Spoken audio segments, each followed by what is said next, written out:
This week on LTC News, finally the vote. The debate is over. The decision has been made. Paying for parking gets easier. Once you select your zone, you indicate the space number that you're parked in and you'd like to pay for. A taste of Africa on the river. I like to say African United. Okay. And this is the best I can find. Stay with us.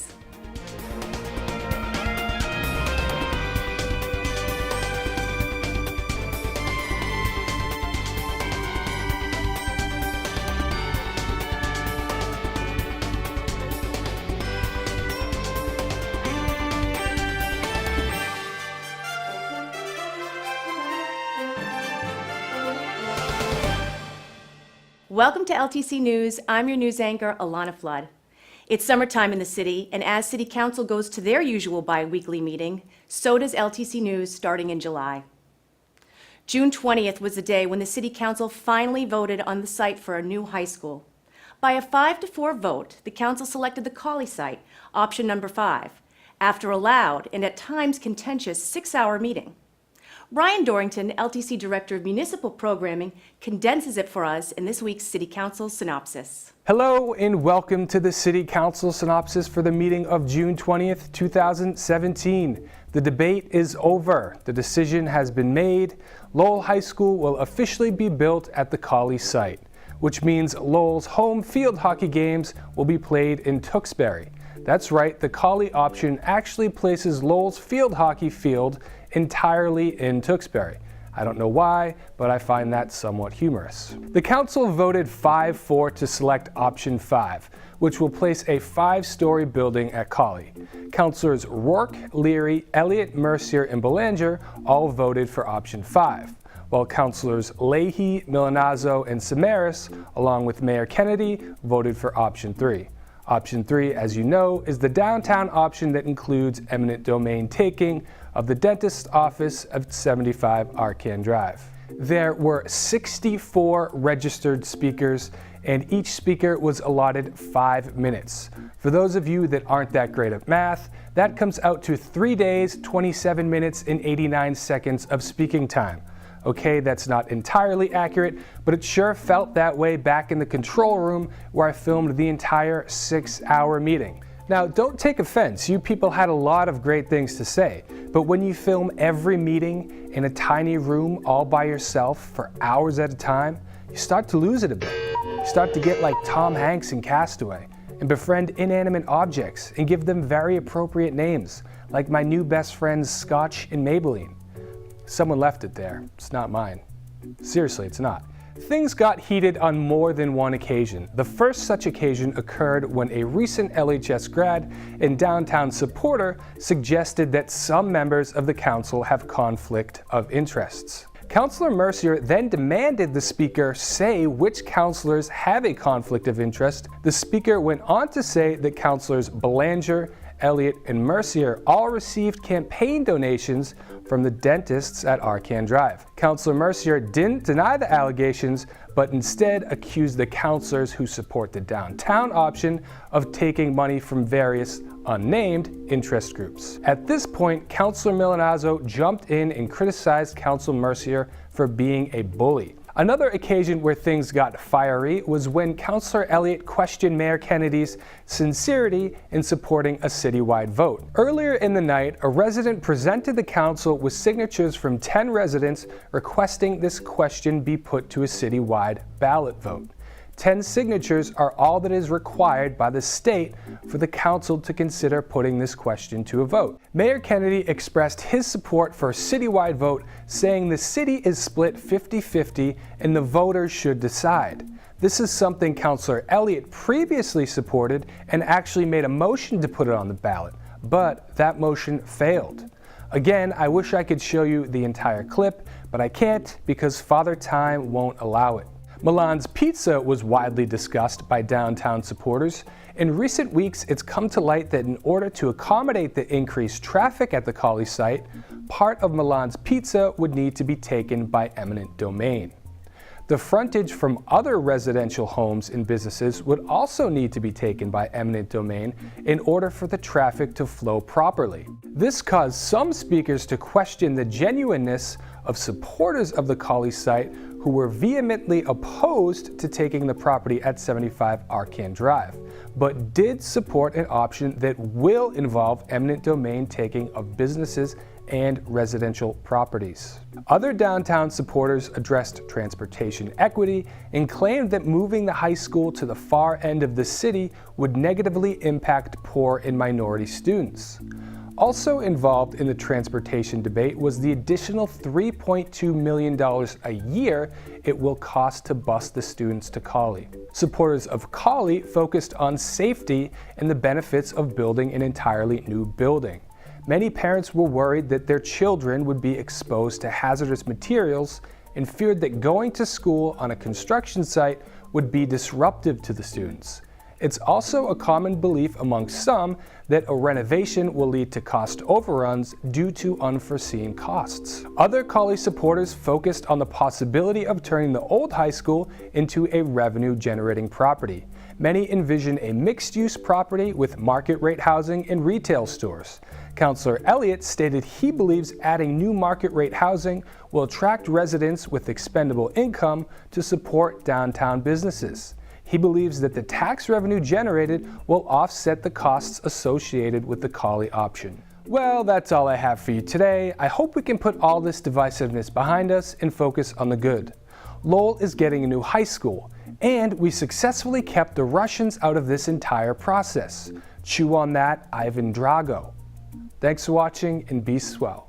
Parking is always an issue in downtown Lowell. Now there's another 21st century option for feeding the meter, and it's on your phone.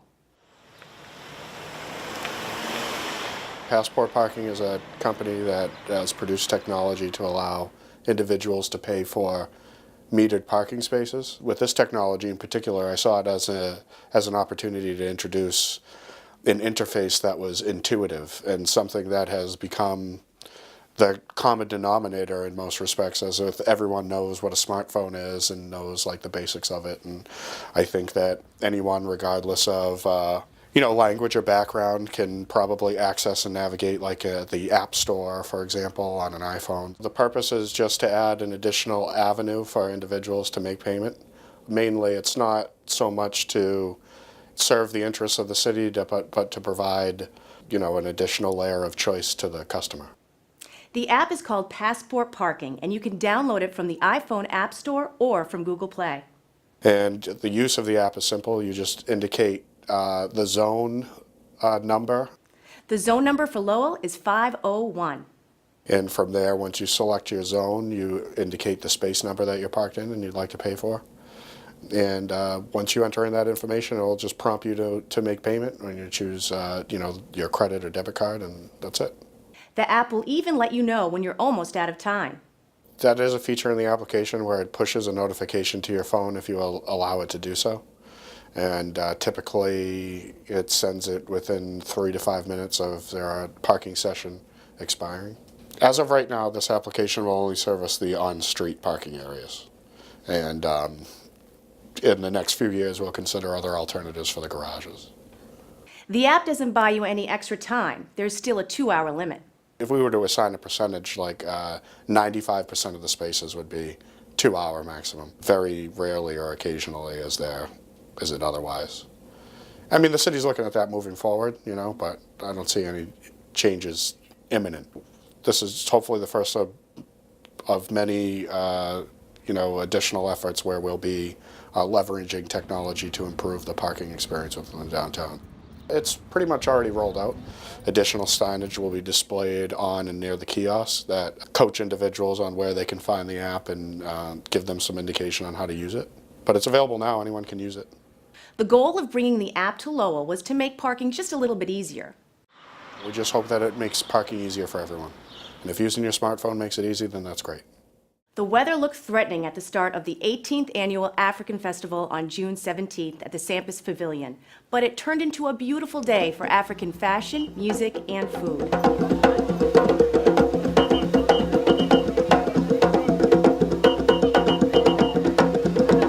I'm here with Mayor Edward Kennedy. How are you doing this afternoon? I'm doing good. It's a great crowd. And it's turned into a pretty good day. There's no rain, and hopefully the sun will come out shortly. But I'm happy to be here. Oh, good to have you here. I'm also here with Lavenia, who's the president of the African Association.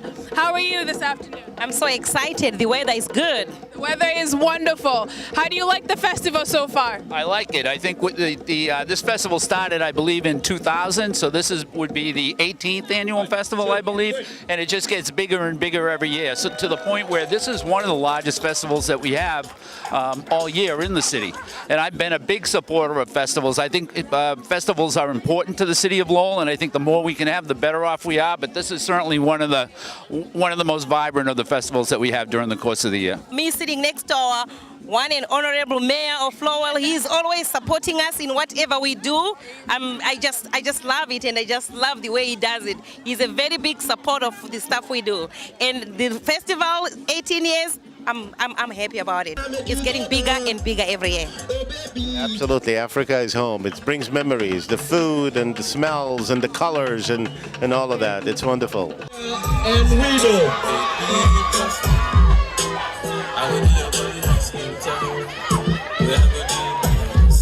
That's it, my people, that's it.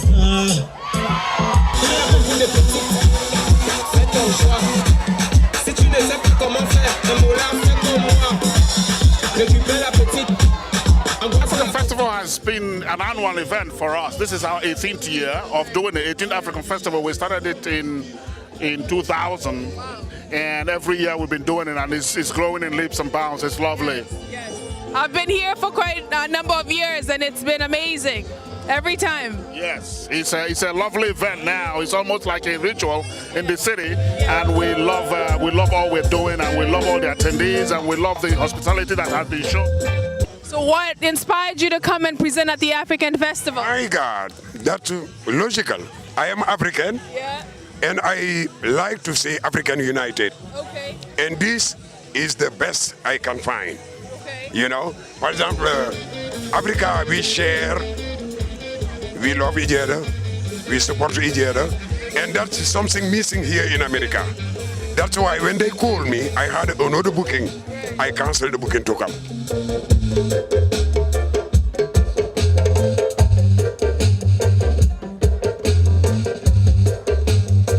I love who I am, and I believe on who I am. That's all me. Tell us a little bit about the diversity of schools in Lowell. Well, as I said, if you walk our halls, as one of my friends said, being in Lowell is like visiting the world every day. And within all in one day, when you visit our all of our schools, you'll find people from all over. The high school alone, I think we have over 60 languages spoken. So it is truly an integrated place. It's a wonderful place to see our kids mixing together, not even knowing the difference. They just mix together, which is great.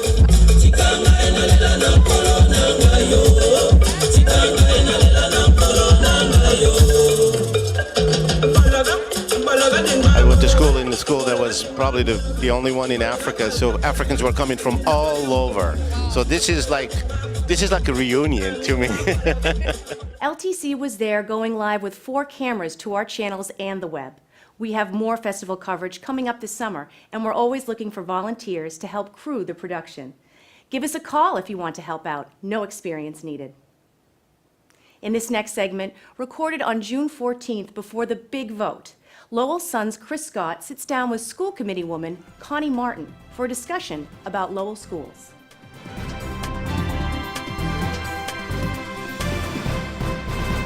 Hello, everyone. Thanks for tuning in to the latest edition of Sunspot. I'm Chris Scott, the Sun Enterprise Editor. We're continuing our series of interviews with Lowell School Committee candidates. There certainly are a lot of topics that we can address. With me here today is Connie Martin. Connie, thanks for coming in. I appreciate it. Thank you very much. I appreciate the invite. I was a little bit frenzied yesterday trying to get one of you guys on, and there you go. So you agreed. I appreciate Happy that. to be caught. And Jackie Doherty has agreed to come on next week, and then we'll try to wrap up, maybe in July with Mr. Hoey and school committee member Gendron. There you go. All the everybody. That's perfect. So Connie, I'd like to start with you. You're from a political family. Your late dad, Larry, when he wasn't at Vesper Country Club, spent a lot of time at Lowell City Hall as a city councilor. Absolutely. How do you think he would have viewed all this acrimonious debate on the Lowell High School issue, and what do you think his preference would have been if he was still on the council? Then we'll get into how you feel. There you go. Well, Okay. I suppose there won't be a lot of differences, but I think certainly from my father's perspective, he was a Lowell guy. He was someone, obviously born and raised here. He was very committed to the kind of overall historical preservation that happened in our city. He was the chairman of the Historical Preservation Commission for many years during that period. Felt very in tune with Patrick Mogan and had been part of that whole revitalization effort, and felt really strongly about the history of the city and how bringing it forward as a real palpable force in our city was important. So, I do believe that the central location was something that he would have approved of and would have been an advocate for. Of course, I say that where that is my feeling as well. So, Yeah. Now, I apologize. I don't speak with you as often as maybe I should. I was unaware that you had already made up your mind. So tell us why you favor the central location, and which option in particular, option 3 or option 2? I'm looking at option 3, I think, as the best educational option. This has been obviously a very long process. We've been having these conversations for really about 2 years when we first kind of started what was really a pipe dream of trying to make this kind of significant investment in our high school and in the overall educational infrastructure here in the city. From the beginning, I certainly have said that I have a personal, anecdotal connection with Lowell High School being downtown. And what is that? I was a graduate in 1985. In so many important, substantive ways, when I came to Lowell High School, it was the first time I really met my city. I had gone to the LeBlanc Elementary School at the end of the street.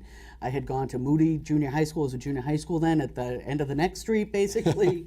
Both small schools, had wonderful, education there, absolutely. But it wasn't until I got to Lowell High School that I, for the first time, really had a sense of the scope of what Lowell was. And how did what Lowell was translate to you through the high school? What was the high school was like a conduit, it sounds like, right? Absolutely. So, but what did it give you? Was it exposure to, It was exposure to a whole new world, quite honestly. Just meeting, friends that I have to this very day. The Highlands was foreign ground to me. So that was, between, the entire kind of Centerville and the Acre, all these different communities where all the kids were coming together.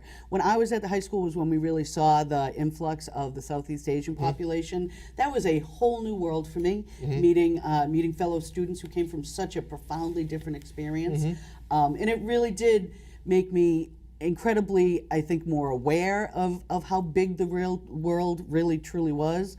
It made me appreciate it and want to be able to be part of helping that and helping foster that. Okay, but let's just say, for an instance, that when you started high school in 1981, that Lowell High School was at Cawley, and it wasn't downtown. Wouldn't you have been exposed to all the same kinds of things? I think in a lot of ways, absolutely. Absolutely. Okay. But the urban environment did change. We were connected, and I probably shouldn't say this, but... say it. Yeah, but there were a lot, for anyone out there who was at Lowell High in the 80s, you felt a real ownership of downtown. We were going to Ricky's, and we were going to Tatsia's, and we were going to Mossy's, and these were all places that were located right in downtown, before and after school, of course. Did you get the Mossy special? Absolutely, absolutely. And Ricky's dogs, come on. Yeah. So, the entire population of the high school really was enmeshed in the downtown life. I think that still exists in a lot of ways.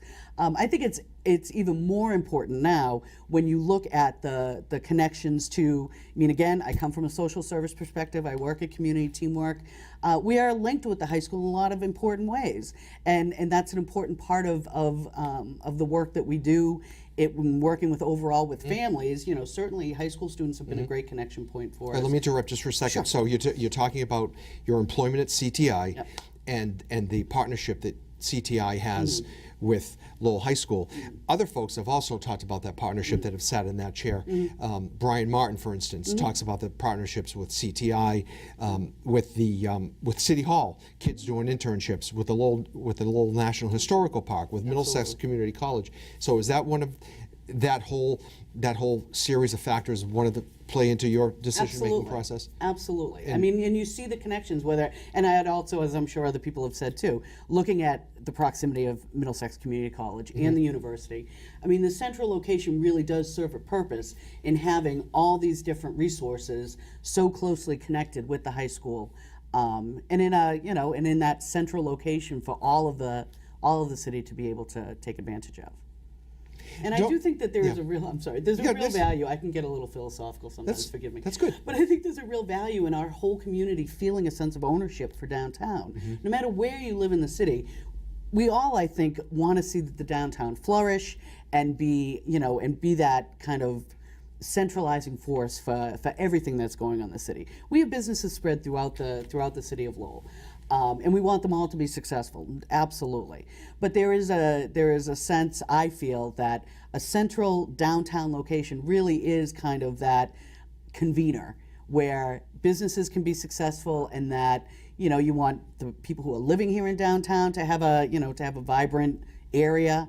And that we all have a certain responsibility for it. So you talk about the downtown flourishing. You and I have both been in the city for a long time. You a lot longer than I have, but we see the downtown kind of come and go in fits and starts. Absolutely. New restaurant comes in, another one goes out. But are you saying that if the high school left the downtown and was moved to Collie or someplace else, God knows where, right? But the downtown would really take a hit?